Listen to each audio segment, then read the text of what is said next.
Did you not turn your phone off? I did. I thought I did. Oh no. Okay. I honestly You thought I told did. everybody to turn off. And then That's why turn I your took it own out of fan my off. pocket. I thought I did.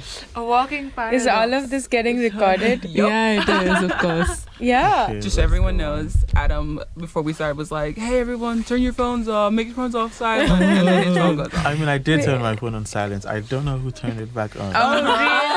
There was Yeah. a ghost that walked down. Well, maybe. Leave me alone, please leave me alone. Leave me alone, please leave me alone. Leave me alone, please leave me alone. Leave me alone, please leave me alone. कदों जाके मुकना है 10 lakh ढोन. Leave me alone, please leave me alone.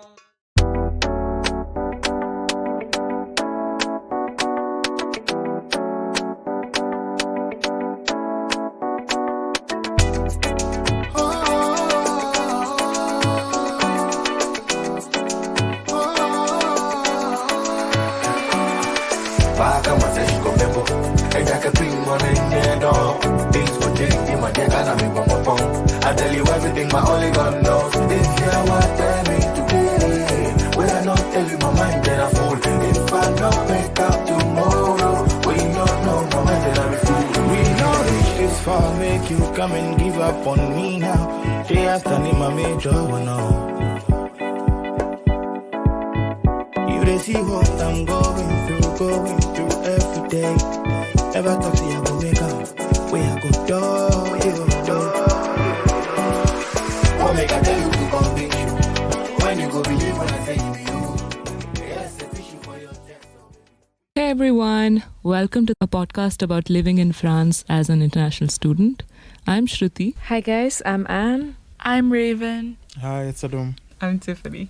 Okay, so today's episode is on French academic culture, its quirks and mundanities, and what our experiences have been as like navigating the French educational system as international students in France. So I do have a few questions, but let me begin with this question. What's the biggest shock in terms of academics that you've experienced since you've arrived here? Okay, I'll start since everyone is looking at me. I really cannot pinpoint any particular shock, but one thing that I'm still struggling with is the lack of a structured timetable, to be honest. You wake up and you know you have a class tomorrow, you know, you've planned your life around it, and then you just get a message, oh, sorry, it's cancelled. Not once, not twice, but 1,000 times. I mean, I don't know, I'm just not used to it. I'm used to a more structured approach where you have a timetable, you know, the courses you have within the week. You get up, you prepare towards it, you show up, you do what you're supposed to do, and then you have a life. But here it's not like that. Okay. Does anyone else have any very striking I'm going to answers? say that I actually like when they just suddenly cancel classes. Because I'm just like, oh, I don't have to go? Yes. Okay, I'm going to go back to bed because I wasn't ready to leave anyway. So it's fine. Like, I'm okay with this. But I do think that the schedule here is a little bit like different compared to like my undergrad, where we did have really set schedules. Yeah. Even if it wasn't the same time every day, it was the same time every week. And having that structure is really important, I feel like, for a student. So, Yeah, so regarding the structure, it's also like when I was in undergrad, I always knew that, okay, Monday I have so-and-so subjects to study for. Tuesday I have so-and-so subjects to study for. So I went in prepared. Now, here I keep looking at the calendar to make sure that, you know, do I actually have what I need for that particular? Yeah, I think the dependence on an online calendar that might change at any time is something that's really been kind of... Do you remember that one time that class was changed from 10 to 9:30 and none of us knew about it? Yeah. Because nobody... And it was at 10 before, so it's just so weird. Basically, my life didn't revolve around a Google Calendar back home, and it really does at this point. What about the content? Because for me, like, it's pretty much the same. Like, in the Philippines, we have a very westernized education. So whenever we study about theories, we always hear about, like, Western theorists. So when when I got here, it's the same. It's pretty much the same. So, do you guys feel the same about that? Yeah, I would say it's pretty like Western centric, especially Eurocentric, honestly. Yeah. Kind of disappointed in the lack of diversity in our curriculum, honestly. Yeah, when you said especially Eurocentric, I think that's also something to be noted, because back home we have a very Anglo-centric sort of curriculum, and we don't hear of the same Western theorists here. It's very, very French, I would say. The traditional French approach towards education is what's called the le cours magistral, if I'm pronouncing it right, where the idea is that the professor is somebody who stands in front of the class and disseminates knowledge, and the students are supposed to like take notes and absorb that knowledge. Is this something that you've experienced in your studies here? What was it like back home? Do you have a preference?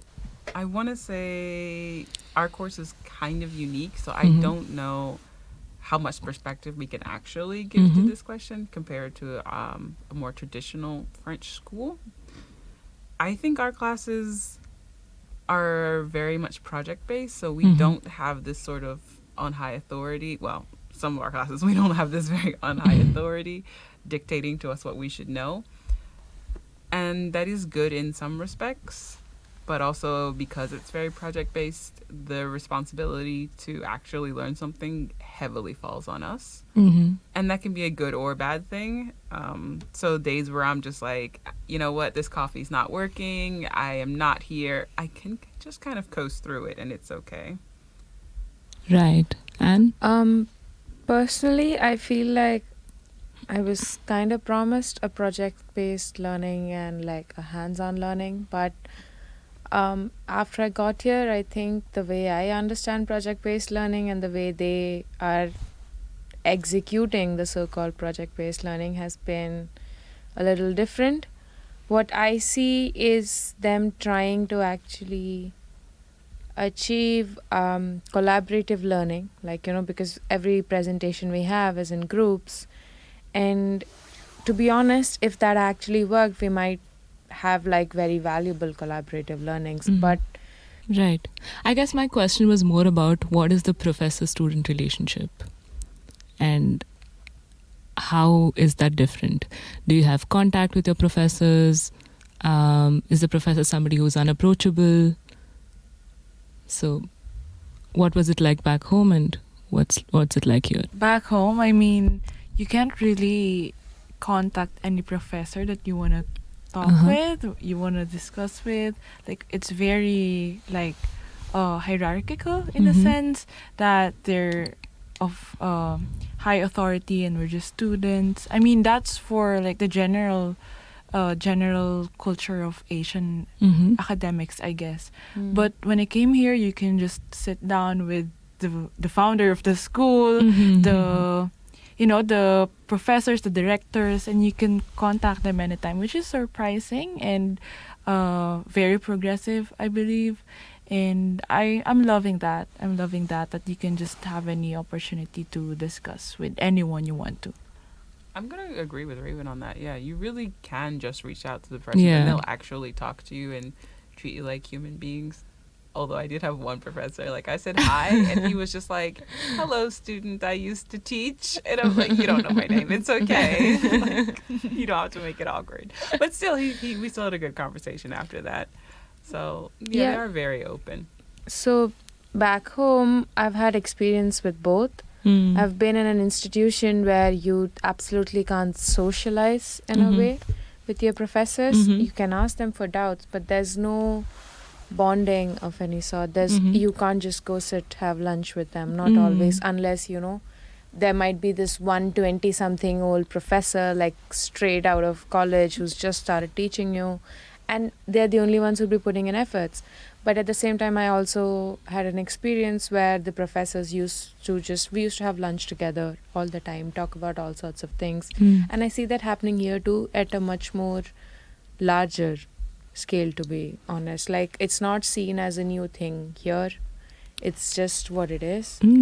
But then, do you think that kind of interaction between the professors and the students is having some sort of effect on the like the academic aspects of things? Like, is it having some sort of impact on how you relate with the academic content or the things that they teach you? Is it making you absorb things better?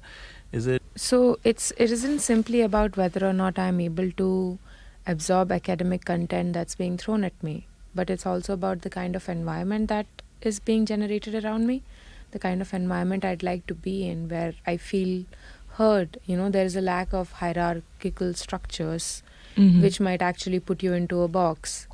So I feel like I have more space to talk, and I have more, like a radar where I'm respected more. But then, like, more space to talk and be heard, and then what is the point of it all? Like, what is It's the better for my benefits? mental health. I'm gonna agree with Anne on that. I mean, there is a level of being seen that you can see here that's not there perhaps back home. But I did have better academic mentorship back home, which I think is lacking very much. I mean, I could reach out to professors, but there's not the same kind of one-on-one mentorship that I accessed back home, even if it was flawed, even if it was not complete in a sense. I did have access to that, which I don't have access to in France, I think. I think just by virtue of how the system is designed. Because So you think your lack of access to that is more of an issue of the system and not of you not finding somebody and reaching out to them for that mentorship? it is also a function of the reason. The reason is the system in a way, because first of all, office hours are not a thing. And when you have office hours, you go and you ask professors for doubts, and like you ask them for questions, and then some professors might end up being very very helpful, both academically and otherwise, and then you will eventually establish a rapport with them and things go on from there. But when you don't have a system that kind of like pushes you to go talk to your professors, it completely falls on your shoulders to What is office hours? I don't know what that is. Tiffany, do you want to? Office hours are just times that your professor says, I will be in my office. You can come and knock on the door and talk to me. So, example, like if I have a morning class with the professor, they might have office hours in the afternoon for a couple of hours. So if I have a question, I can go talk to them directly at that time. Cool. So I have a question actually. Do you feel that the reason why you're not able to, form that mentor-mentee bond with anyone here is because you're an international student in some way? I mean, that's making me think, but I wouldn't necessarily chalk it up to me being an international student. What do others think? I feel for me that I would identify more with a mentor from the same background. So definitely that would affect my ability to find a mentor that I really, really, really like. But yeah, but that won't stop me from exploring, I guess. Right. So I hope we find a mentor soon. Because that's really important. Like having a mentor is really important. So your mentor doesn't necessarily have to be from your field either. And you can have a lot of mentors. So what is the role of a mentor then? I just want to know. Raven, you can answer. So a mentor is essentially like someone who would show you the options, show you the opportunities, and guide you like about the decisions that you're making. But it's not necessary for you to follow the guidance that they're providing. Isn't that what parents are for? But the problem is our parents don't always have the range of the knowledge to be able to guide you, to be able to provide you with the options. Professors and people who've been in the higher education sector for a while, they know about it much more than our parents do. And I think that's why it's important to maybe establish a rapport with different kinds of professors, see what all of them are doing, and then eventually find the mentors that you vibe with. Yeah, because for example, my mom is still in disbelief when I tell her about how targeted ads work on Instagram. And if even that is something that she gets amazed by, there are a lot of things that are going on in the practical world out there, in the professional world out there, that she might not be able to help me with. So a mentor is supposed to help you with professional. It doesn't always have to be just professional. So what does it entail? You're Like, trying I to just put want to mentor in a understand. box. I'm saying that mentor might be everything that's outside the box. And what is in the box? And like, I'm not trying to put anyone in a box. I'm just trying to A get a mentor better is not a career understanding. counselor. Let me put it that way. Yeah. You So think what you're is a thinking of a mentor? mentor like a career counselor. If you have a question about anything in the academic world, in your career, whatever you want to pursue, you go to that person and ask. And maybe they can help you, maybe they can't, but that's basically what they're Yeah, supposed to do. They're because- supposed to make you feel like welcomed into the community and help you to find out what you want to do. So basically, a fairy godmother, but academic. Yeah, that's a fair way of putting Yeah. it, I think. Yeah. Yeah. You could have just said it that way. In No, baby it's words. because they're telling you, they're giving you advice from their years of experience as an adult, as someone who's gone through a similar journey for themselves. So it wouldn't have been like ideally the exact same path you took. But at the same time, they would have lived their life like a lot of other people, a life that you're yet to live. So it's about getting advice from there. Yeah. And I think it's much more difficult to establish that sort of a mentorship bond. One thing I Here, will say, yeah. because like our professors don't stay here permanently, Uh-huh. Yeah. I think that also creates a bit of distance. Yes. And It does. we really have to rely on, communicating with them like via email or text or things like that. And it does put a little bit of distance. Of a between us. distance, yeah. But I have heard that it's also pretty difficult in traditional university Yeah. settings, even It in is. France. So I think it's a very American idea of, the friendly professor who's like, guys, what are you up to? I mean, no, actually, having No? been in the Americas, we don't have that. I think Right. that's just a false image. We don't. Really have Maybe that. that's the image that we get. That's a Like, movie thing. That's a I movie had thing, classes maybe. with like 300 other students in like auditoriums. We Ah, didn't know our right, professors. right. Got it. Yeah. maybe Okay. at tiny schools.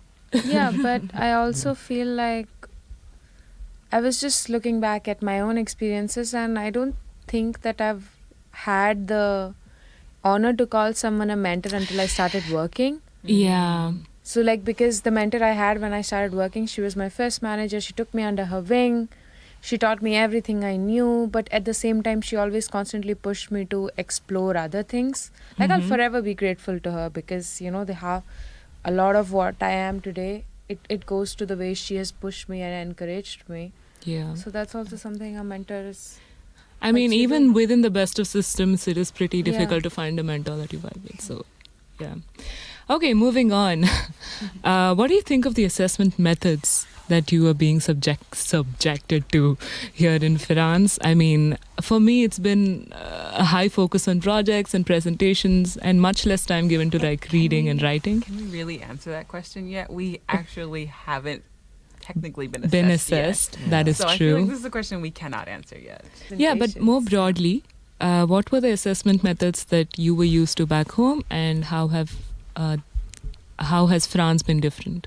I will say that I feel in American schools, like you have lots of mini progress Mm-hmm. and you know how you're doing like throughout the Right. entire course. It's not just like Right. at the end where they just sort of pass or fail you. Mm-hmm. So, example, like if in the beginning you struggle a bit, you can talk with your professor, and then there's usually ways to like improve so you can pass the class. And there's really kind of not that system in France. Like, and I don't understand it, and it makes me feel very anxious.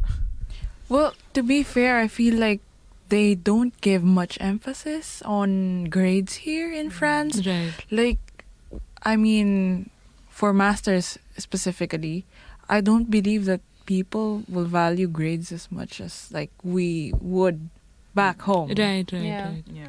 So yeah, just that. Mm-hmm. Okay. So back home, we were always having exams. Ah, right. In the middle of the semester, we would have mid-semester exams. And then before that, we would have tests and, like mini tests and quizzes. Mm-hmm. And then the mid-semester exam. And then after that, a couple of mini tests as well. And then we would have the final exam. Mm-hmm. And then at the beginning of the next semester, you get all of your grades aggregated. Right. And then you see like what you did, but Do you have a preference? Do you have a preference? I would prefer that, like, so I don't know if you guys remember, but we had a class with, Mm-hmm. yeah, it was Cognition and psychology. cognition and psychology, Right. great. And then I put myself into two groups, and so I had to split my time working on two different Right. projects. Oh Yeah. yes, And then- I remember. Yeah, and then after that we had to Oh, look, the consequences of your actions. yeah. And then after that we had to write a paper on, you know, the projects that we did. And so Uh-huh. I decided to combine the stuff that my Mhm. two groups worked on. One was on language acquisition, and then one was on natural pedagogy. Mhm. And so I decided to just marry the subject and then come up with something from it. And that to me is the closest I have come to like grad school assessment.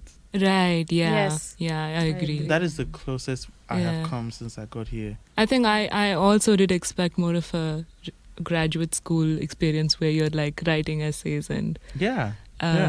you know, synthesizing topics yeah. based on different things that you've learned. Yeah. I don't think that's been my experience. And I think personally I learn better reading and writing rather than doing.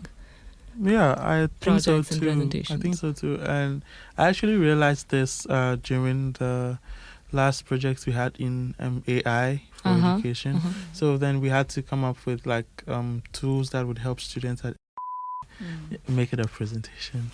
And one group they interviewed me, and then they were asking me about, you know, what I think about the Uh-huh. program, what the limitations and stuff like that.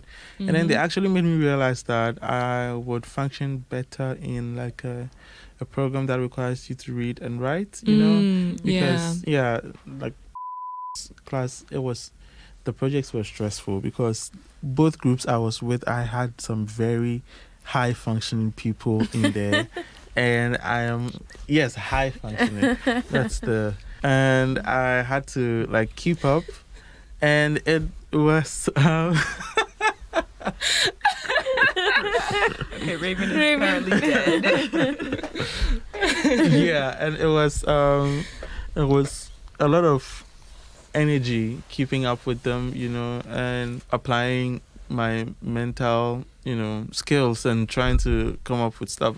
It's just Yeah. it was just the closest, really. Yeah. Yeah, and again, even the group presentations, it like Adam pointed out, it ultimately came down to the people we paired up with. So this, again, I've had my fair share of high functioning people, and it was intense because I felt so overwhelmed. I felt like something that only required a 5 maybe. Everybody there except me was giving like a 30. You're always giving a 5, like, to be honest. -5. I do put in efforts for the thing because One's assignment was actually one of my favorite ones. Guys, I'd like to put a quick reminder that we're not giving names. Yeah.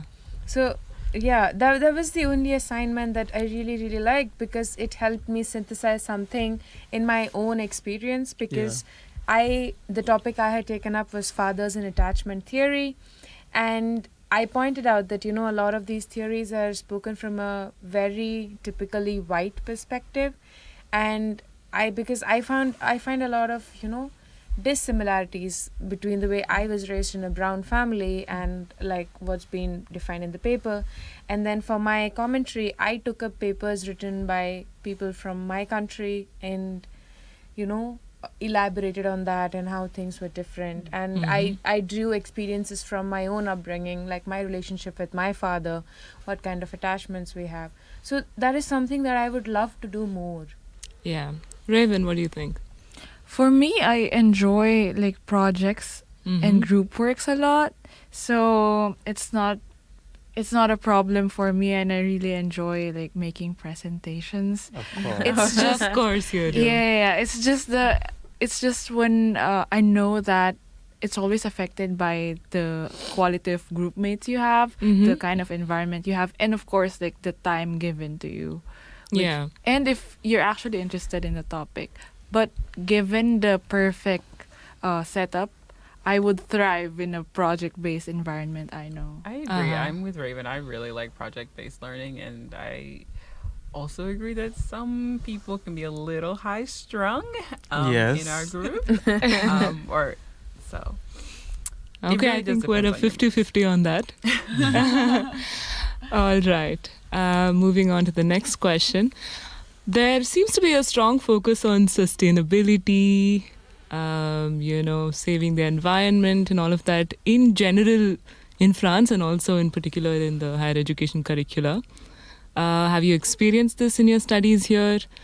Do you have any thoughts on how this is implemented? First of all, No. Oh, God. Oh my god, it's gonna come. no, seriously, first of all, if we start talking about sustainability and all of these things, I feel like the people that are broadcasting the gospel of sustainability need to first check their houses. They need to check themselves first. Like, for instance, there are loads and loads of second-hand electronic goods that are being shipped to Africa. Answer the Loads question and then we can come to this. I mean, I feel like this is all a part of Okay. the answer because everywhere you pass, they're like literally chasing you with sustainability. Yeah. And the crazy thing is that before white people set out to civilize the rest of the world, these are some practices that we already did. Mm-hmm. Like, for instance, I saw something online like some weeks ago. I shared it with my cousin, and it was like some white man and his wife had invented is in quotation quotes, marks, and invented a way of keeping their foodstuff fresh without using electricity. And what is it? They dug a hole into the ground. It's crazy. They dug a hole into the ground and then like they insulated, like it's this is something. Are you shitting me? Oh No, my this god. is that underground fridge, right? Yeah. Exactly. Like, And it's crazy that this thing has been in practice where I come from for hundreds of years. Yeah, it's Like- very cool. It's been in practice in India as well. Yeah, we have them in Japan too. Like, what the fuck? Yeah, and these white people are saying like they've invented a sustainable refrigeration. I'm like, oh Jesus. It is. Guys, I'm really scared about other people listening to us now. No, seriously. I don't want to get deported. They cannot deport us for this. This is France. Like, Vive la Revolution, whatever. I don't fucking know. No, but seriously, Vive la is. révolution. Thank you. Yeah, it's just. I feel like they're just doing a reverse Uno on people from third world countries because like we come around and we shit on your practices and like a couple of 100 years later we're like, gotcha, that's the real thing to do. I'm like, bro, what is this? You know? No, but talk about how it's so intensely integrated into the curriculum. Why don't you talk about it? I feel like it's just a way for people that are in charge of creating the curriculum or in charge of making change. It's just a way for them to compensate for the things they feel they have done wrong. It's just a way for them to feel better about themselves. Because I feel like the people that are able to make change are rich people, right? And then they are the ones that are majorly responsible for the global crisis that we're facing right now. You cannot blame global warming on somebody choosing to have a hot shower in somewhere one day. It is like, yeah, it is not one person. It's just the people in power, the oil companies, the plastic companies. You know, it's these people that are causing what we are facing and like leading us where we're going right now. And they're the ones that are in charge, to a large extent, of like the things that, the information that is sent out, the courses that we study in school, and all of these things. Like in a huge way, they decide that. So I feel like it's just a way for them to feel better about themselves. Okay. Yeah. But Raven, do you have anything to say about this? Well, what I want to say is like when talking about sustainability, I feel like we should also talk about intersectionality and like how socioeconomic classes would affect your view on sustainability. And that is present in the curriculum here or no? Yeah, it's not. It's not in the curriculum. Like, it's just when you're here in France, it's like they deny the existence of. I mean, it's like what do you call this? I see no color. It is the Argument. government's policy. So. Yeah. And I feel like, yeah, we should talk about like how socioeconomic classes could affect your view on sustainability. Like, you can't tell people to not buy plastic or to not buy sachets when, Yeah. for example, back home in the Philippines, that's only what people can afford. Yeah. So I think that's really important thing to include in the conversation of sustainability here in France. Yeah.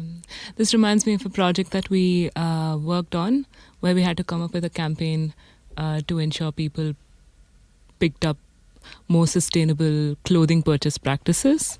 And the idea was to get people to buy clothes that were linen or that were not polyester, for instance, purely cotton. And when questioned about what can people actually afford it, why are we pushing people to buy things that they can't really afford or buy secondhand because it's the fashionable thing to do, it's the right thing to do, it's the more sustainable thing to do. Tiffany, do you have anything to say on this? About sustainability in France? Go, guys. Yes, I do have a lot to say about it. I think Adam has a really great point that basically they shit on other countries, and when they're how do I say this, like PC wise, Just say it. they should practice what they preach, essentially. Is what I want to Yeah. say. And there's a lot of sort of fake massage what facade massage, yes. There's a lot of fake facade about sustainability, and they just want the tax credits. And it's Right.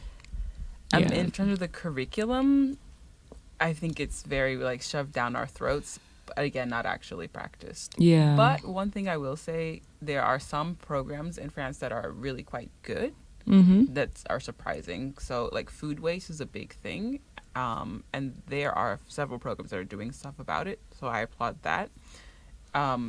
Compared to like coming from Japan, where they have a lot of food waste and they don't really address it, and also a lot of like plastic wrapping.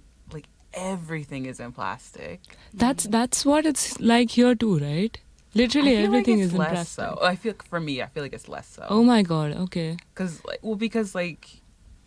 Shampoo, I'm not for shitting on example. Japan. No, I'm not shitting on Japan, but like, so example, everything is a very like shared culture. So it's like you buy like, a bag of whatever, and inside are like mini bags so that you can share with people. And it's like, this isn't necessary. This is so much extra Yeah. plastic. Yeah. Why are we doing this? I see the mini bags thing happening here too. Like you have a But it's pack of mostly- waffles and each waffle comes in its own pack. Yeah, stuff like that. But again, if you look, there's not as many French brands doing that. Okay. Okay. fair So enough. I will give them props for that, but only for that. Okay.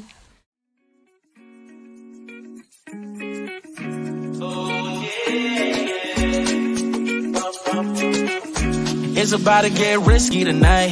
I don't usually drink, but I'm holding up a cup. I could do a little whiskey tonight. Come on, tell me, are you with me tonight? Nobody say giddy, you be vibes. Open up a bottle, get a drink with some ice. Everybody acting uptight, well, I'ma take a couple more bottles home with me tonight. Get lit with me right now. Now she telling me stuff like I'm a mom, cause she taking a shot, another one. Now we hitting it off, rap. Yeah, we hitting it up, Now she thinking I love her, what have I done? Cause she be telling me stuff like I'm a mom. Now we hitting it up, Yeah, we hitting it up, You know what I'm saying, you know what it is, you know what time it is. Right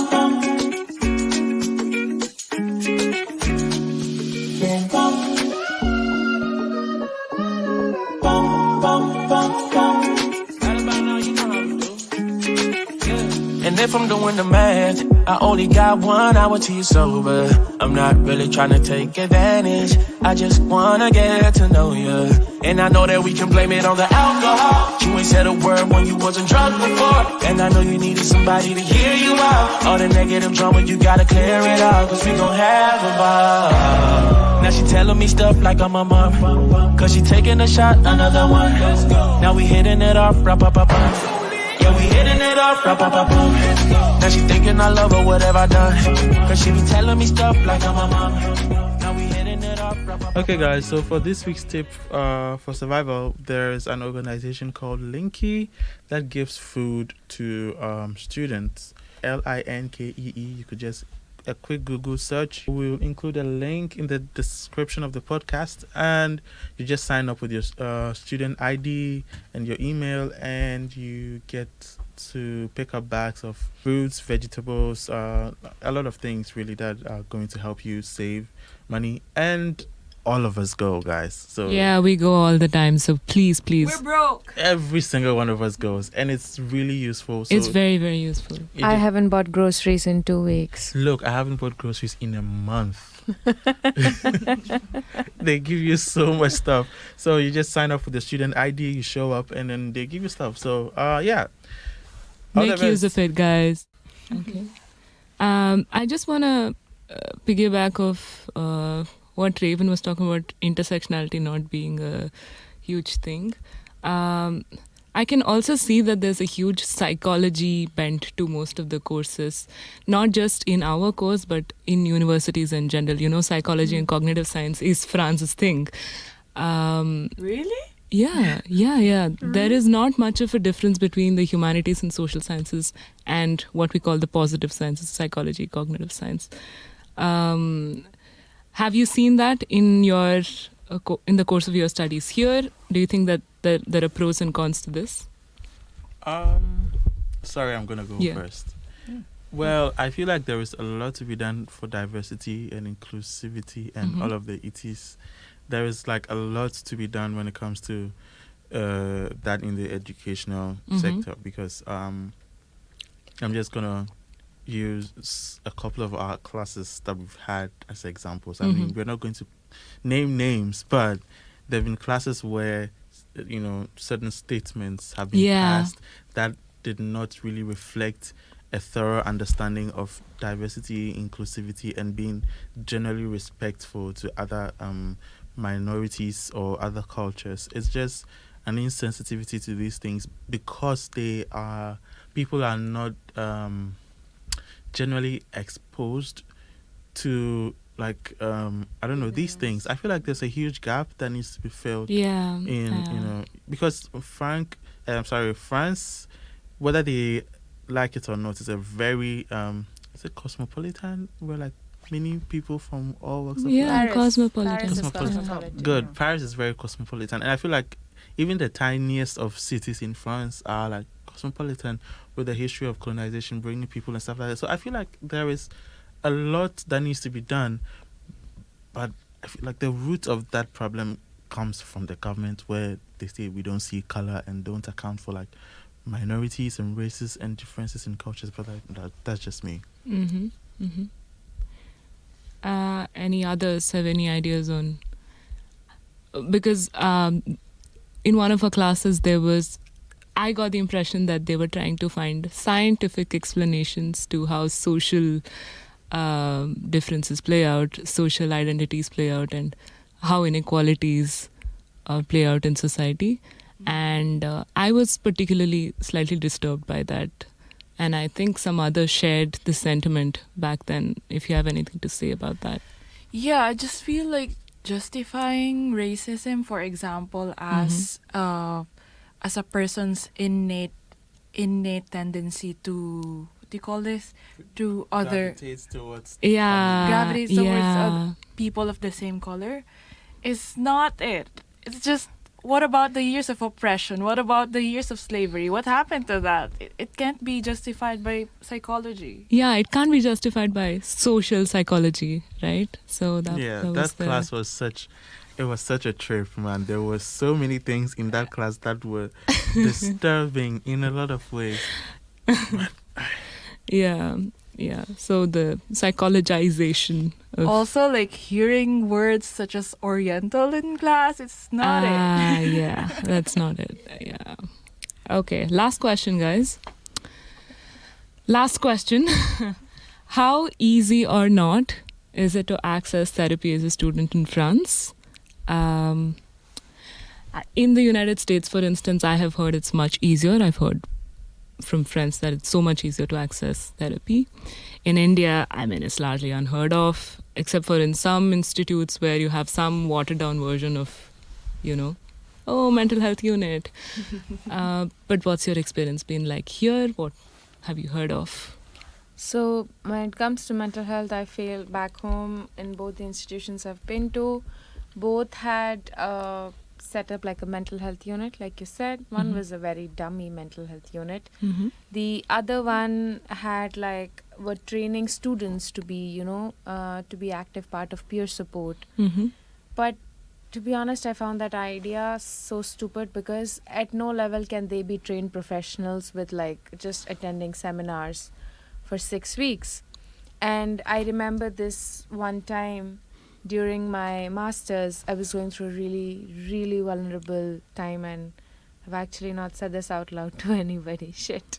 It's going on in the world, baby. But I had this moment where I called up one of the peer support people. They're all students who are being trained by the mental health unit of the university, and I texted them saying, can I talk, because I want to process some things. And that was literally what they were trained to do. And all that person said is, hey, you know what, I have a presentation tomorrow, can I get back to you after that? Wow. And that sort of completely, took away any sort of trust I had in the system. And in France, as an international student, I feel like the biggest struggle is to find an English-speaking therapist. Right. But moreover, my experiences in therapy, of the couple of therapists I've been to, is that context is so important. Right. If your therapist has a similar context, background as you, it's so much simpler because you don't have to explain a lot of things. I found a therapist who had a similar family background as mine, culture-wise, religion, language, everything. And I said, hey, you know what, my mom did this shit and she got it, because it's just like a cultural thing. Yeah, but for mental health resources I don't know about other schools, but for our school, there really isn't a dedicated unit. But shout out to she's the real MVP. I know, she is. She is. So cool. I remember one time I sent an email to her that one of my friends needs someone to speak to, and so if she could recommend someone to talk to or something, and then she actually sent a PDF of resources that are available to students in Paris. She sent it to me, and then she sent a broadcast to the students. She sent it to everyone. I remember. Yeah. That was the day I asked, and she sent it to me and sent it to everyone else, that if you need help, just reach out to these people. I feel like there are a lot of free and available resources to students if you know where to look. I was fortunate enough to also be given another list by Linky, the student organization. A list of free resources, which I haven't tried yet, but I should during the Christmas. But anyway, it's generally, I don't feel like there's a lot of interest in these things by schools, but there are organizations that are filling the gap. So. Right. Yeah.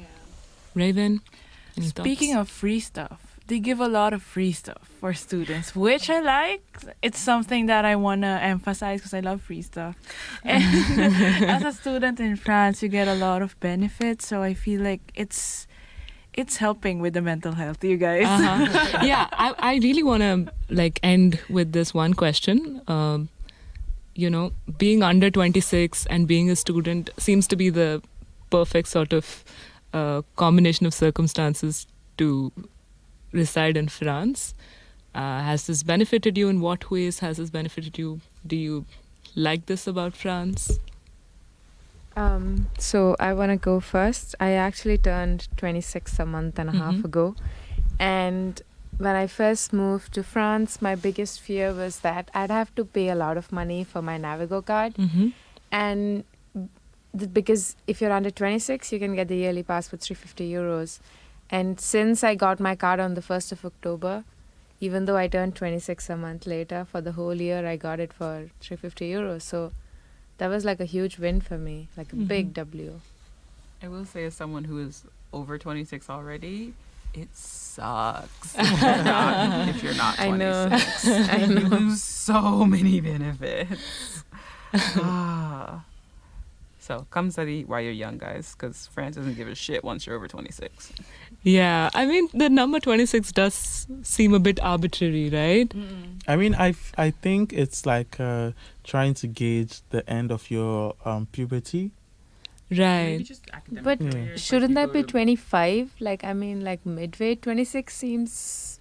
I mean, 25 is like the end, but then Yeah. 26, they give you an extra year to settle into adulthood.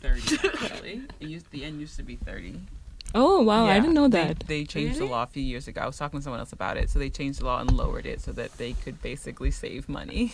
Oh, wow. Okay. Okay. And also encourage people to take up education earlier on, I think. Yeah.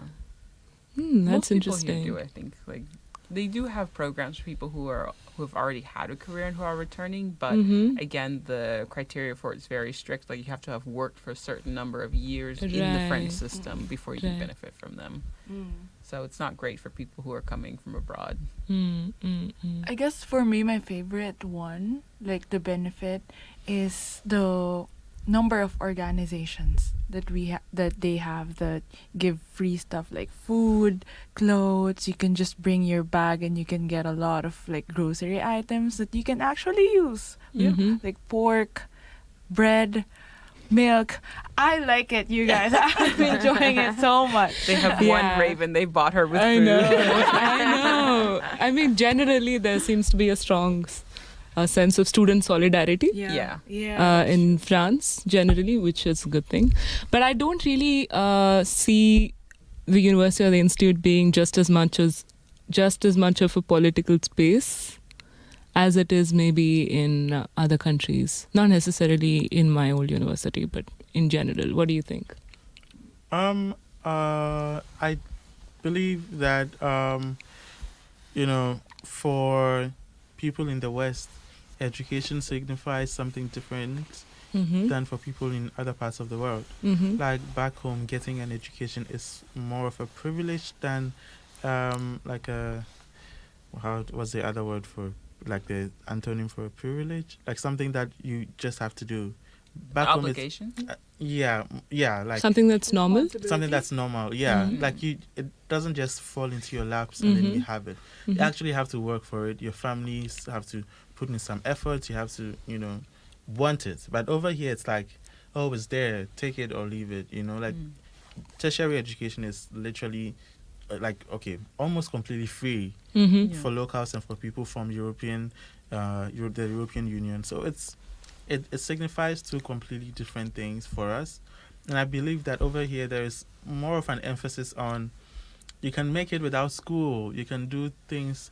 Look at Mark Zuckerberg. Look at Bill Gates or whoever. Like I think those are very bad examples. Neither one of them grew up poor. Yeah. but I mean generally the idea Yeah. is that you can make it without going to college or going to university. In France, you mean? I mean in the West. In the West, yes. Yes, but back home, like from childhood, it's drummed into your head that Yeah. to make something out of yourself, you need to finish secondary school, go to university, get a good job, maybe get a master's, and then get a better paying job. And that's the only way to climb Yeah. your way out. I think of the masters hole. has also become obligatory back home. Yeah. Yeah. So, Yeah. but over here, it's like it's a choice. You make it or you don't, and so it cannot be the same thing that it was back home for us. It's just not possible, really. Mm-hmm. What about, just thinking of the university as a place for change? Others? Any ideas? I feel like my undergrad, I was in a very political campus in the capital of the country, and because everyone was out for blood every day over something or the other. But then I've also been in a space where there has been absolutely no political activity or forbidden Mm-hmm. from any political activity. You can try to bring social change, but it has to be outside of any sort of politics. Mm-hmm. But then here, I don't know if it's because I am not deep into the system. Like I'm not deep around French classmates alone, but it's more of like an international environment with like students from a lot of different countries. But I don't see that intensity of like a political climate, at least not at our institution. Raven. Yeah, same. So I come from like a very activist university, and coming here, they're like tiptoeing around these issues like they don't exist, which is very weird to me. So yeah, I guess like that's also what I feel like became an obligation for me to kind of like nudge people into opening discussions about this. So yeah, it's been interesting. Yeah, I think like over here people pretend like these things don't exist, and I know that I've become that guy of our class, the guy that always brings up the politically correct aspects to things, where like things you say, and try to hold people accountable for things you say. No, I mean, but good on you for doing that. I mean, yeah, exactly. Yeah. Someone has to do it, and I will do it. You know, the microaggressions and the it's a lot. Like I was saying at first, there is a lot of room for education on, you know, these things, and yeah, I will try to educate as many people as I can. Even if the system or the space doesn't allow for it. You have to make space, really. Yeah, okay. You have to make space. There's no way around it. Mm-hmm. You have to make your own space, otherwise they're just not going to allow you. I mean, you should be familiar with France by now. They're always saying, c'est impossible, but then you always find a way around it. Yeah, they do love that. Yeah, you always find C'est a way possible. around it. Yeah, there's always a way around it, so it's... Yeah, but unfortunately, yeah, the onus is on us to make that space. It won't ever be made for us by someone else I mean, or a it's system. life. If you don't advocate for yourself, no one else will. That's true. That's true. Okay, it has ended on a slightly bleak note, but thank you guys for joining this conversation. We have talked about some pretty deep stuff, but I think these are conversations that need to be had, and thank you so much for your inputs, and for everyone listening. See you soon in the next episode.